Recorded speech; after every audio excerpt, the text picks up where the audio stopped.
जय श्री कृष्ण, जय राधे। आज बात कर रहे हैं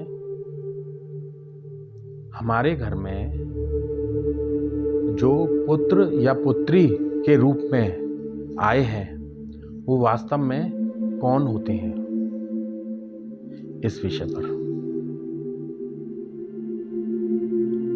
पुत्र या पुत्री जिनका भी जन्म हमारे घर में हुआ है, एक माता पिता के दृष्टिकोण से देखा जाए, जिस घर में पुत्र या पुत्री आती है वो हमारे पूर्व जन्म में उनसे कर्मानुबंध या ऋणानुबंध होता है। उसकी पूर्ति के लिए वो लोग हमारे घर में आते हैं। कैसे? एक पिता ही पूर्व में पुत्र होता है, एक पुत्र ही आगे चल के पिता बनता है। ये कर्म इस हिसाब से घूमता है, ये लेन देन बना हुआ है, ये चक्र है, इसे समझना है। जैसे हमने जीवन काल में पिता रहते या माता रहते, स्त्री है तो अपने आप को माता समझे और पुरुष है तो अपने आप को पिता समझे। जीवन काल में उसने जीवन रहते अच्छा व्यवहार किया अपनी जनरेशन से, पुत्र पुत्री से, भाई बहन से, माता पिता से, तो वो पिता या वो उसकी पत्नी जो माँ है, जिस समय जीवन लेंगे वो अधिकांशतः कर्मानुबंध और ऋणानुबंध के तहत उन्हीं पुत्र या पुत्री के जिसको उन्होंने पाला था, जिसकी उन्होंने सेवा की थी, जिसकी उन्होंने परवरिश की थी, उनके ही घर में जन्म लेते हैं अधिकांशतः। क्यों? इसीलिए लेते हैं क्योंकि उनका लेन देन ऋणानुबंध अभी बाकी था। उन्होंने सेवा की, अब वो सेवा लेने के लिए आएंगे। अब वो पुत्र या पुत्री जब उनके पुत्र या पुत्री माँ बाप बनेंगे तो वो उनकी सेवा करेंगे। उनकी सेवा भी जो कर्म के रूप में थी, वो सेवा भी लेने के लिए वापस आएंगे। उनका ऊपर जो उसने पैसा खर्च किया, पूरे जीवन काल में उसने जो परवरिश की, उसको पढ़ाया लिखाया, उसके जीवन को उन्नत किया, इसी प्रकार वो उस माँ बाप उस बच्चे के रूप में उस बच्चे के घर में जन्म लेंगी। वो भी उसी हिसाब से, उसकी भी उसी हिसाब से परवरिश हो और होती है। अब इसका दूसरा पक्ष भी है।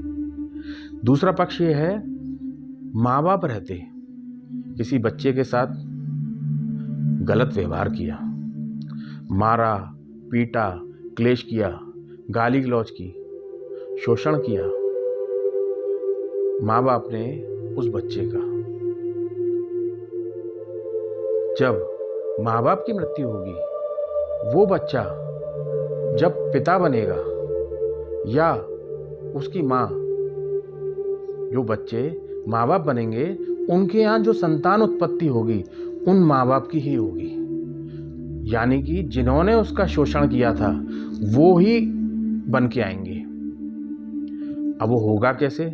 क्योंकि वो तो बच्चे बन के आ गए जिन्होंने शोषण किया माँ बाप। अब वो उसके जो बच्चे थे वो भी उसके साथ ऐसा व्यवहार करेंगे। यही कर्मों का लेन देन है। या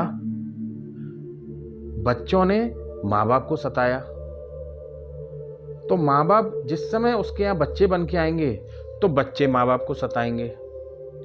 इस प्रकार ये क्रम चलता रहता है, ये लेन देन चलता रहता है। यही लेन देन होता है एक बच्चे का माँ बाप बनना और एक माँ बाप का बच्चा बनना। ये पूर्व में एक दूसरे से कर्मानुबंध और ऋणानुबंध से जुड़े हुए थे। इस वजह से जीवन काल में कुछ ना कुछ उनका संबंध होता है।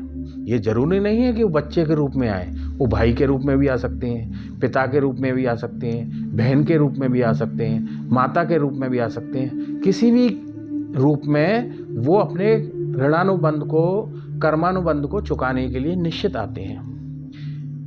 ऐसा जरूर होता है। हिंदू वैदिक सनातन धर्म में कर्म को जरूर चुकाने आना पड़ता है।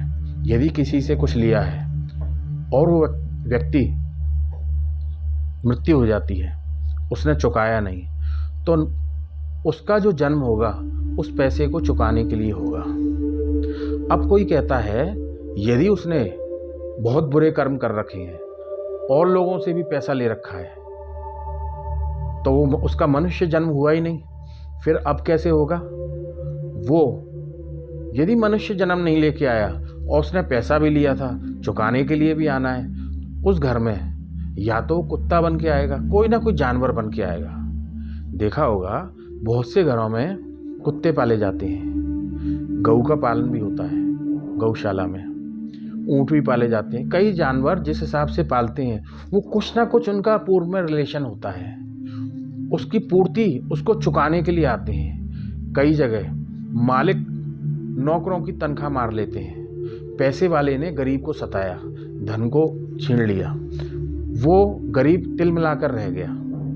तो वो जिसने लोगों को सताया है, लोगों का धन हड़पा है, वो अगले जन्म में नौकर बनेगा, नौकरी करेगा, नौकर बनेगा, और इस प्रकार से नौकर बनेगा कि वो उसको उसका आभास होगा कि गरीबी का, दूसरे के पैसे को मारने का। ये हमारे कर्म पर आधारित होता है। कर्मानुबंध और ऋणानुबंध से कोई नहीं बच पाया है। इसलिए हमको जीते भी ध्यान रखना है, हमको जीवन जीना कैसे है और हमको मरना कैसे है, इसका भी ध्यान रखना है। केवल जीने का ध्यान नहीं रखना, ये भी ध्यान रखना है कि हमारी मृत्यु होगी, वापस जब हम आएंगे तो हमको कैसा जीवन मिलेगा, इसका भी विचार करना है। तो हमें सदैव अच्छे कर्म करने चाहिए, पापाचरण नहीं करना चाहिए, धर्म पर ध्यान देना चाहिए, दान की प्रक्रिया को सदैव बनाए रखना चाहिए। वो हमारे बुरे वक्त में सदैव कार्य आते हैं। हमारे अच्छे कर्म, हमारा दान, यही हमारे बुरे वक्त में हमारा सहारा होते हैं। हमारे कर्म हमें इस हिसाब से निर्धारित करने चाहिए कि उनका चुकता उसी जन्म में हो जाए, अगले जन्म में उसको चुकाने के लिए नहीं आना पड़े। जय श्री कृष्ण।